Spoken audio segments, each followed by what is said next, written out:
can't keep up with your style. I can't keep up with your style.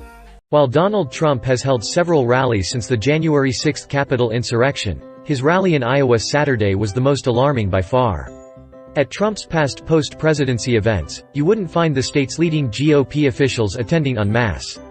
In fact, at a rally in Georgia last month, Trump railed against the state's Republican leaders for refusing to assist him in illegally overturning the 2020 election. Trump even told the crowd he'd prefer potential Democratic challenger Stacey Abrams as governor over his fellow Republican who's currently in office, Georgia Governor Brian Kemp. Saturday's rally in Iowa, though, was different. This one was attended by longtime Iowa US Senator Chuck Grassley, Iowa Governor Kim Reynolds, Iowa Reps.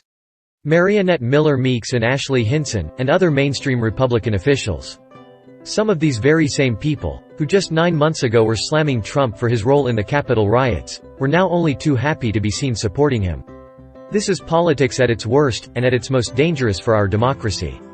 The most hypocritical of the bunch is Senator Grassley, who on January 6 was escorted by his security detail to a secure location to protect him from the pro-Trump mob that had laid siege on the Capitol. Grassley, who voted to certify the 2020 election, made a veiled reference to Trump in his statement, noting that the lawsuits filed after the election had failed and that politicians in Washington should not second-guess the courts once they have ruled. In February, however, after Trump's impeachment trial for allegedly inciting the January 6 insurrection, allegations which Trump has denied, Grassley was even more direct with his criticism.